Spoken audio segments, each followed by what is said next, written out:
So as you know, our theme for the month is love. Yes. So we're in the love mode. And so today's service, the title, What's Love Got to Do with It? And I'm not going to sing some Tina Turner. That's probably a really good thing, is not to be singing some Tina Turner. So what's love got to do with it? Well, first of all, in that question, there's two things. What is love? And what is the it? Have to do with it. What's the it? So I'm going to cover those with you today. Now, there's many, many definitions of what love is. And we could spend weeks probably looking at various definitions. However, I have some that I think are very deep and true and profound, and I'm going to share those with you. What love is. Love is when a girl puts on perfume and a boy puts on shaving cologne, and they go out and smell each other. That's by Carl, age 5. Love is when my grandmother got arthritis, she couldn't bend over and paint her toenails anymore. So my grandfather does it for her all the time, even when his hands have arthritis too. Right? Love is what makes you smile when you're tired. That's by Terry, age 4. Bobby, age 7, says, love is what's in the room with you at Christmas if you stop opening presents and just listen. I know, I get the bumps, the God bumps on me. It's like, whoa, he's probably a minister now. Or else it's Noel might be a minister too. Noel says, love is when you tell a guy you like his shirt, then he wears it every day. Lauren, age 4, says, I know my older sister loves me because she gives me all of her old clothes and has to go out and buy new ones. Right?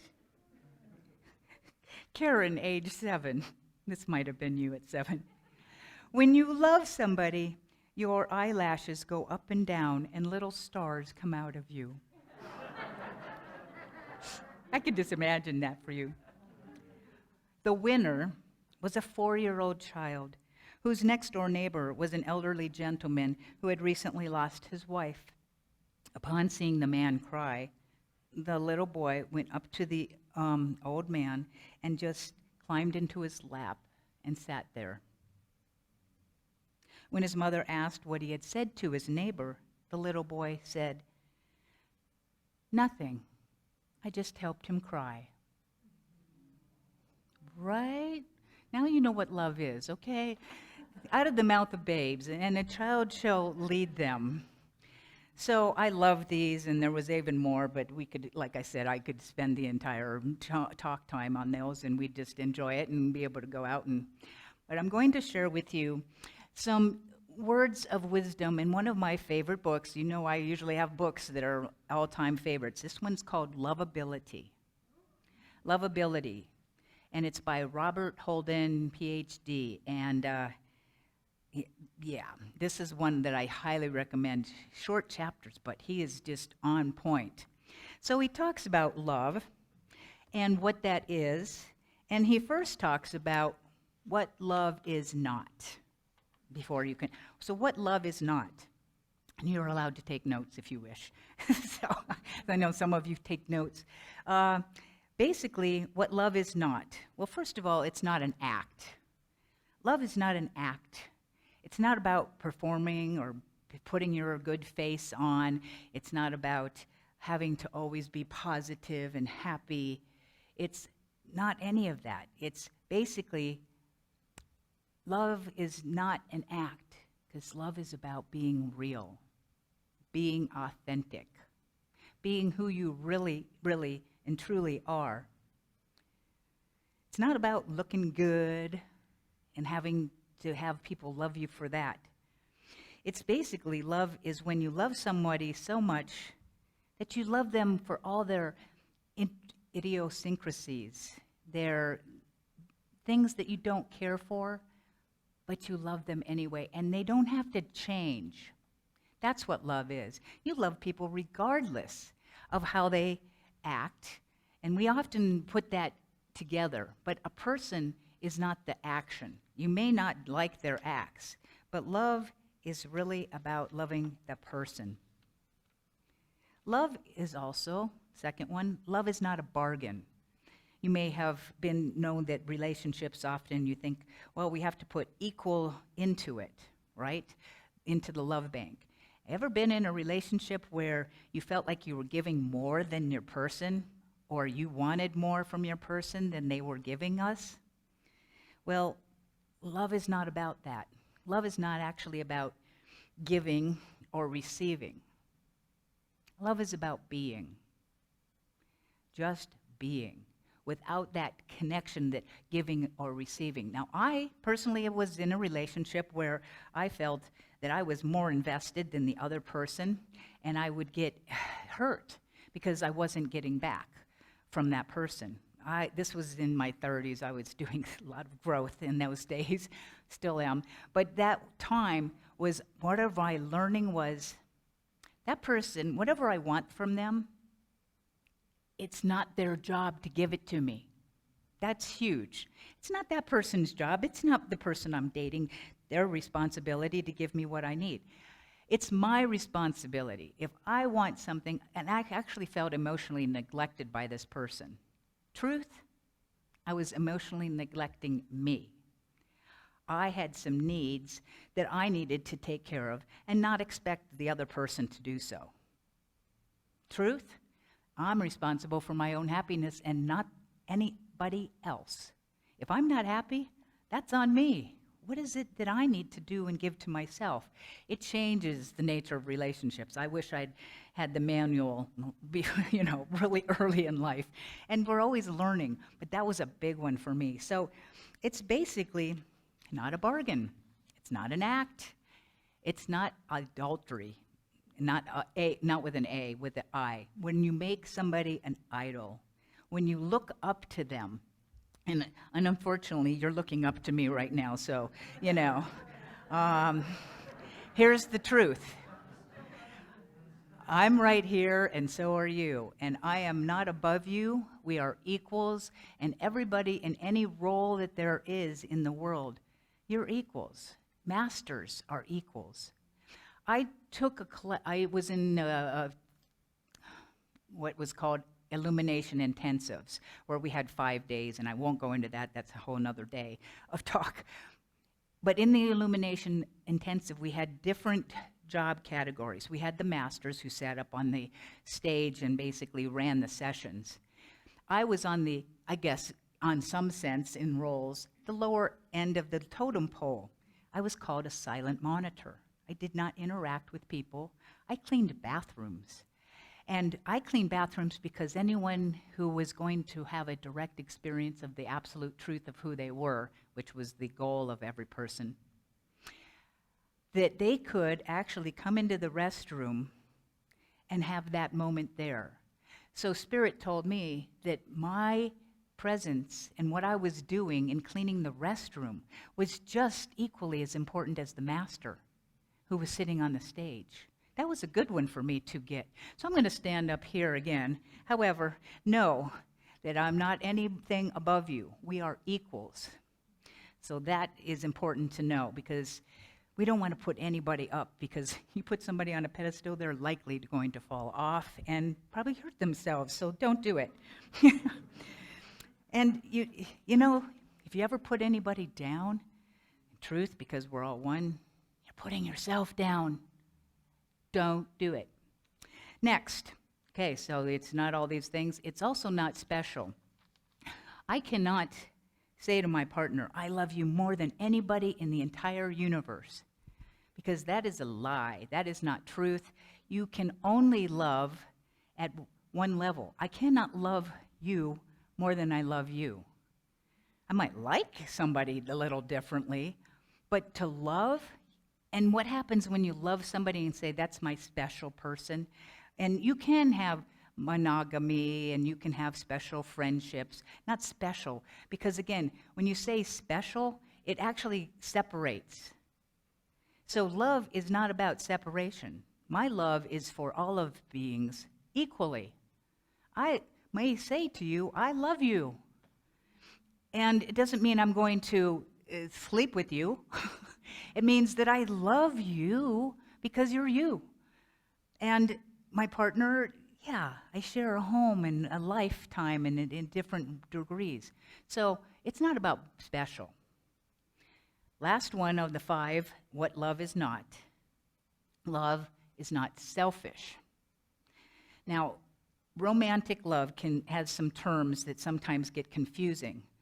There is the word lust. That's when one desires to have physicality with another person, wants to have that fulfillment of the body contact in the ways of expressing love, but it's not necessarily love. There's then the infatuation, when you love someone and you just can't get them out of your mind, and you're kind of crazy about them, right? And it absorbs so much of your time. But again, it's because you're wanting to have something more with them. That those two things are about wanting something more with somebody and from them. Then there's the spiritual love that you can share with somebody. And that's when you don't want something with them or from them. You want something for them. You want something for them. You're loving that being for all that they are, all that they came here to be, in all of their beingness. Robert Holden says, in love, the real desire is not about what I want from you. It's about what I want for you. He goes on to say, here's how you know if you love someone and if someone loves you. Bottom line, you both want each other to be happy. I can give you a concrete example of this. My wife is seeking to have a ministry of her own and went to Albuquerque, and the vision was that she would get a position at an Albuquerque church. She was informed this week that is not happening. And she's also candidated for a church in another state. Now, I have said to her, I don't want you to go to another state and live in Sacramento. That's not my plan. That's not my vision. However, the truth is, as her wife, I support her and her happiness and her fulfillment more than I have the desire to share a house with her. I'm impressed by my own unconditional love for her, to be honest. It's like a few years back, I don't know that I would be at this level. So I am, love is about growing ourselves into that experience. So I do desire, number one, for her to be fulfilled and happy. And if that means that so be it, God, that her home in her place is in Sacramento, then bless her. What happens and how our relationship moves through that is not up to me. All I know is that is my goal, to support her 100%. That's what non-selfish love is. So, now you've got all what it is not. I really love these ideas from Robert Holden, especially the next one. What love is. The first part, love is when you say, I see you. Love is, I see you. I don't see just your body, but I see you, the real you. I see your soul. My soul sees your soul. That's what that is. I see you. I have a story that I think is beautiful on this topic, and I'm sure it's in here. Well, you think it's in here. Spirit, she moves things around, like lighters. Who knows where they go? Well, put it this way. I think I know the story anyway, so I will just share the story without having a piece of paper in front of me. There's an elderly gentleman. He goes to the doctor's office. He's got some stitches in his hand, and he needs to have them removed. So he's there at 8:30 in the morning or 8 o'clock, and he's waiting. And the nurse sees him, and she notices that he keeps looking at his watch. And she realizes he's not going to be seen for probably another 45 minutes.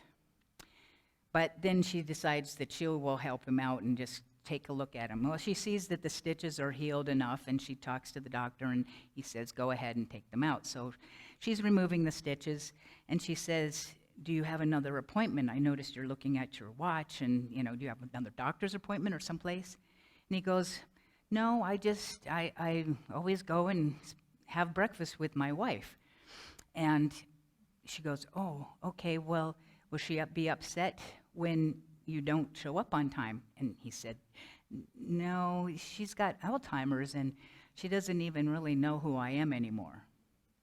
And the nurse says, well, then if she doesn't know, and you've been doing this how long? And he said, for 5 years. But she doesn't even know who you are. Does it make a difference? And he said, she may not know who I am, but I remember who she is. I go and I remember who she is. I know who she is. That's what it means to I see you.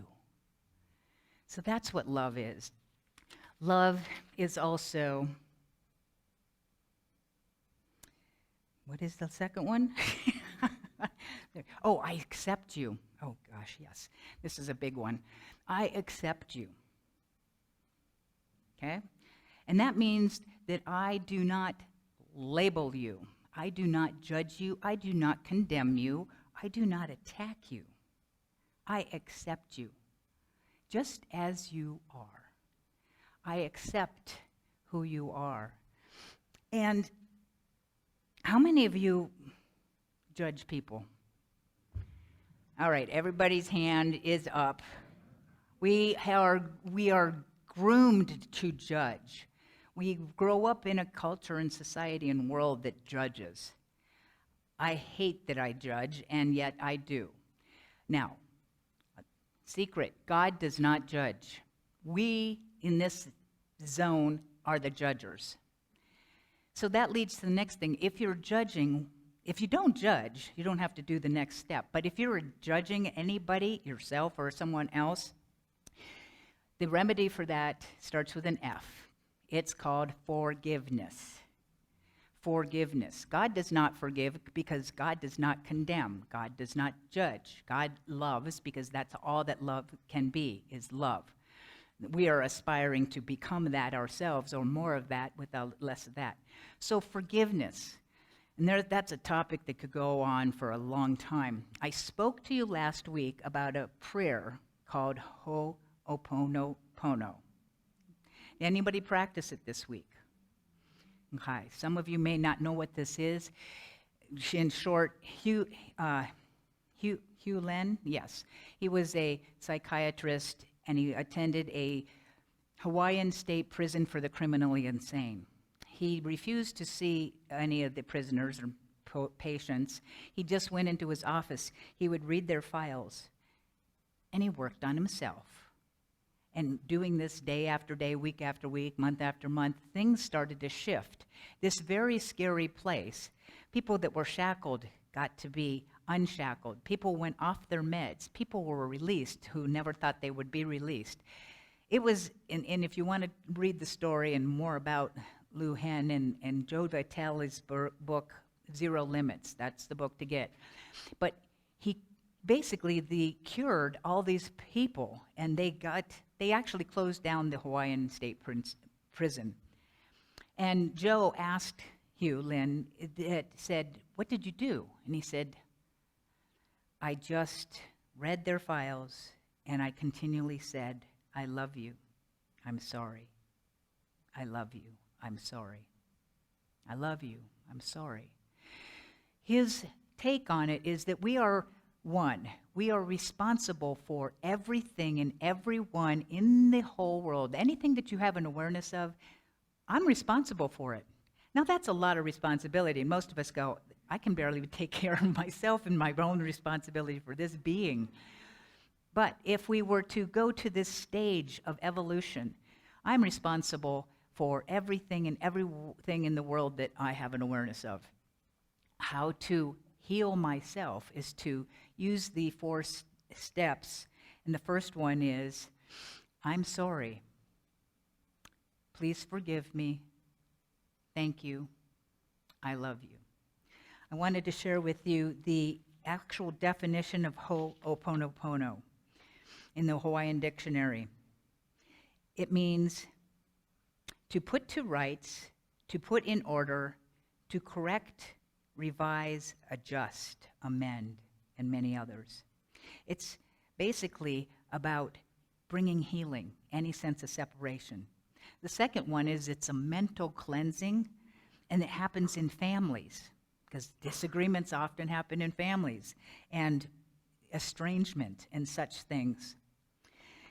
Someone came up to me last week and said, do you know that in Hawaii, that part of the healing process that some engage in, they put the person who has a disease, an ailment, a physicality, or any sort of thing, in the center of their family.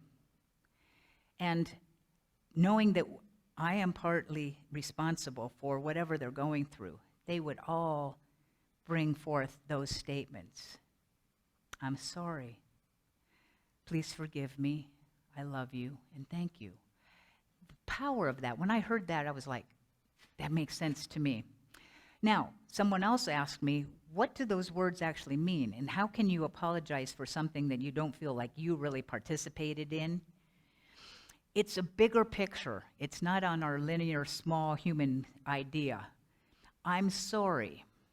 For when I say I'm sorry for, let's say, the invasion and the war in Ukraine and Russia. Okay, it's pretty far removed. How am I responsible? Well, I don't know how I'm responsible, but I'm willing to take responsibility to say, I'm sorry for whatever part of me that is in the part that is at war with itself, for any part that is so lost and separated from the truth of being the divine in expression, that I'm sorry, because I'm contributing on some level. I have an awareness of it. Please forgive me for anything that I've done consciously or unconsciously, subconsciously, that has helped bring this into. We've all had wars in our own minds. Hello. We all have parts that are at war. I need to heal those parts of me that are at war in the world.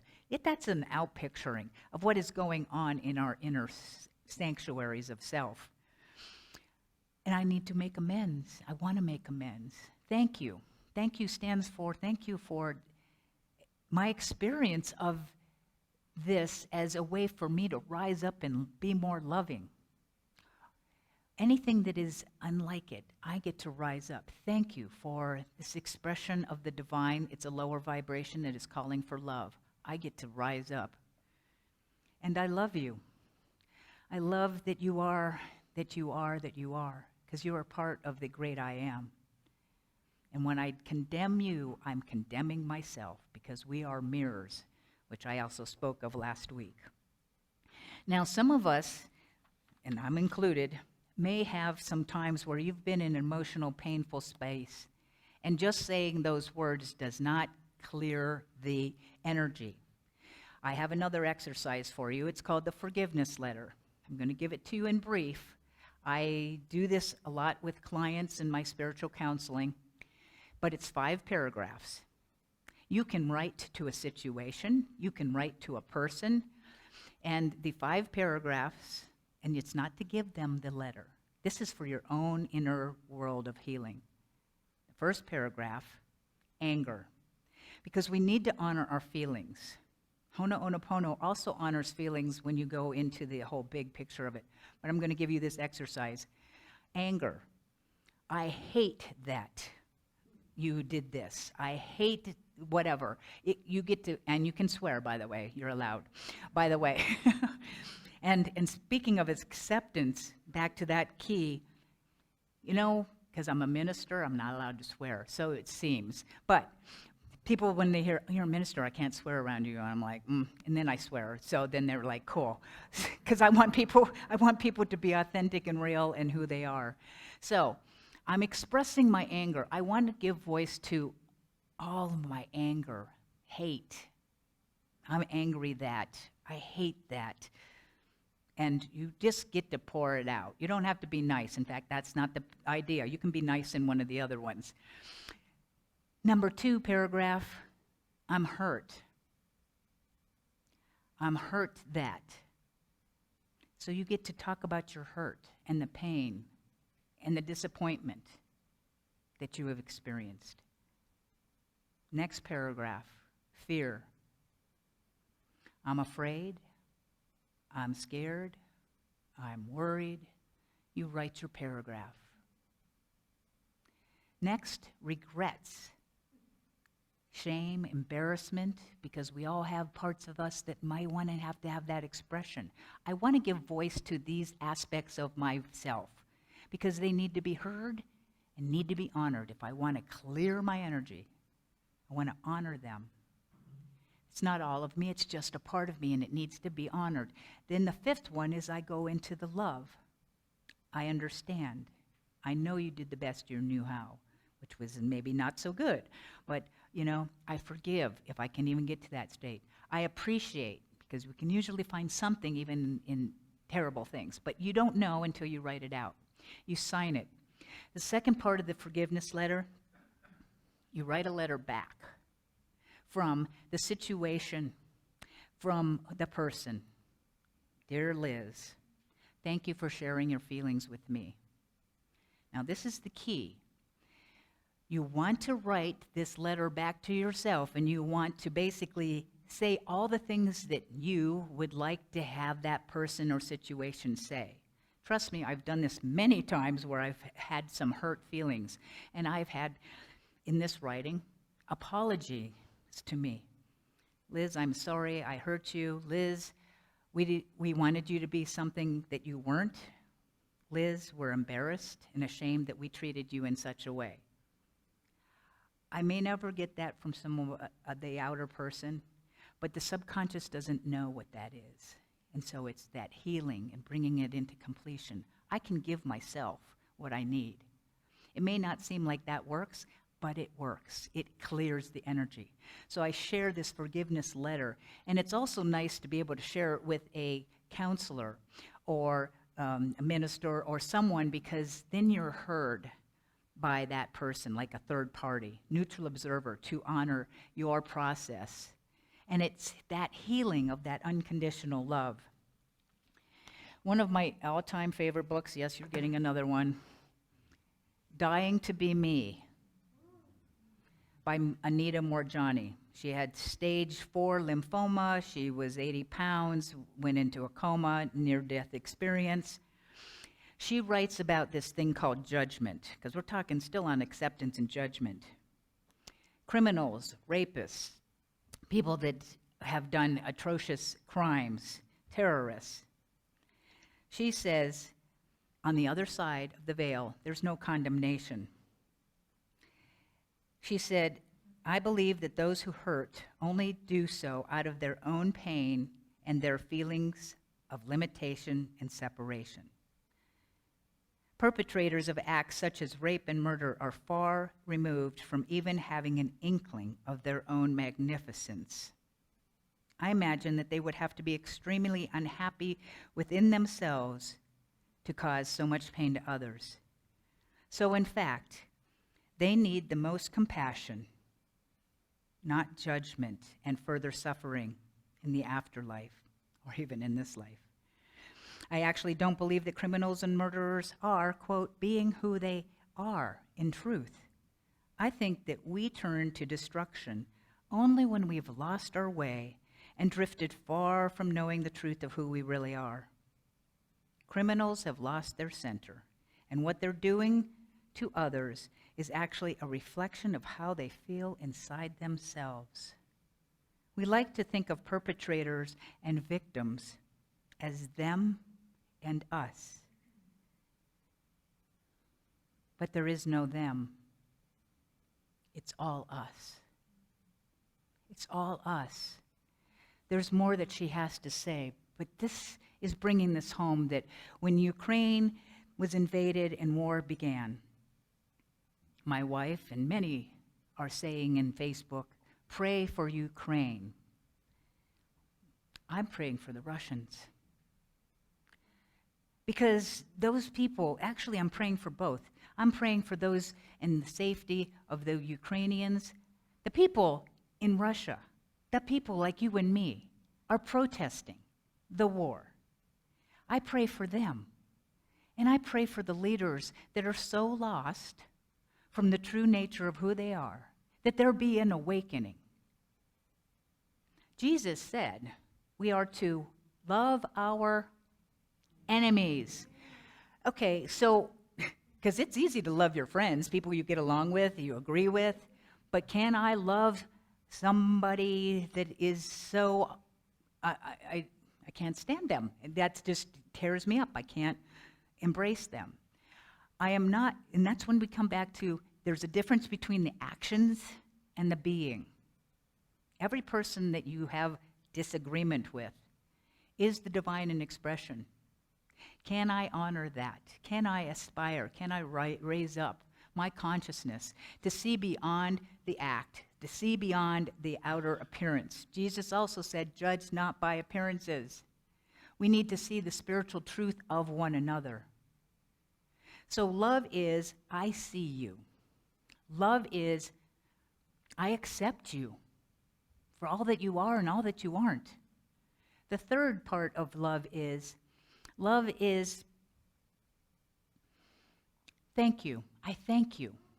I thank the Russians. I thank them, those that are taking war. I thank them for that expression of the divine that is calling for more love and recognition of who they are.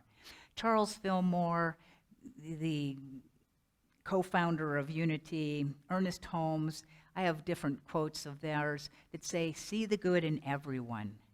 The more I can see and envision that good, the more it can come into being. That's my spiritual job. That's my warrior job, to know that even those that are lost are still magnificent beings of love, have lost their way. My job is to see beyond the appearances and see the truth of them. I know I've gone over time, and there is more that I'm going to share. And do I do it? Yes, I have to. I just checking in. I checked in with my God self. She said, there's a story that I want to complete with. Some of this may be TBC, to be continued next week. That's right. This one is entitled, Just a Few Drops. It was one of the hottest days of the dry season. We had not seen rain for almost a month. The crops were dying. The cows stopped giving milk. The creeks and streams had long gone back to just the earth. It was a dry season. It was going to bankrupt the farmers before it was through. And every day my husband and his brothers would go about the process of trying to get water to the fields. Lately it was taking a truck to a local water plant and filling it up with water. But basically, we were going to lose everything if we didn't get rain soon. It was on this one day that I learned this very important lesson and saw a miracle with my eyes. I was in the kitchen making lunch for my husband and my son when I saw my 6-year-old son, Billy, walking towards the woods. He wasn't walking with the usual carefree gait of a 6-year-old, but he was walking deliberately and slowly to the woods. And I didn't think anything of it and thought he's got something important he's doing. Next thing I saw, he was running back towards the house. Didn't think about it. About 10 minutes later, I saw him again as I looked out the window, walking very carefully to the woods and then running back. And I watched this for about 30, 35 minutes.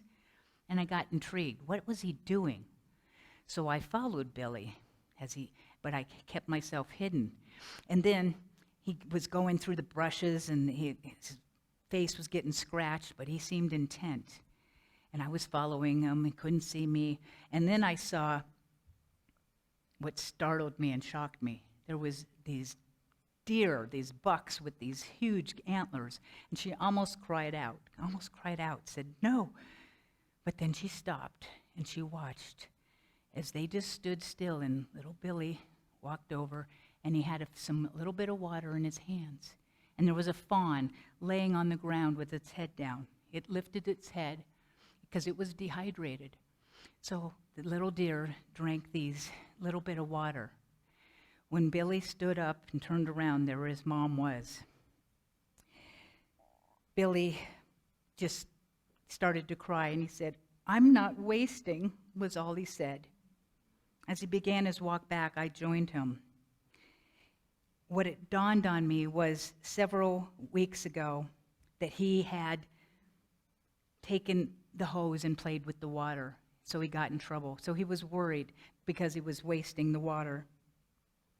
Well, we came back with some water in a pail, and he gave the pail of water to the little fawn, and I just stood back, and I started to cry, tears of pride for this little boy who was taking care of this fawn in this way.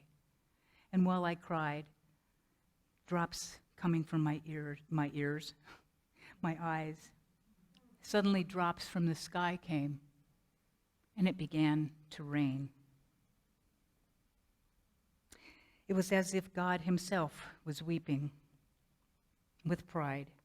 Some say that this is a huge coincidence, that miracles don't exist, that it was bound to rain sometime. All I can say is that the rain came that day, actually saved our farm, just like the actions of one little boy saved another. She said, to honor the memory of my beautiful Billy, who was taken from me much too soon, but not before showing me the true face of God in a little sunburned body. That's what love is. We are here to be expressions of this type of love. Love can build a bridge. Love can heal all wounds. It's up to you and me. And I think we're on that, and we're doing it together in love, as love. And so it is.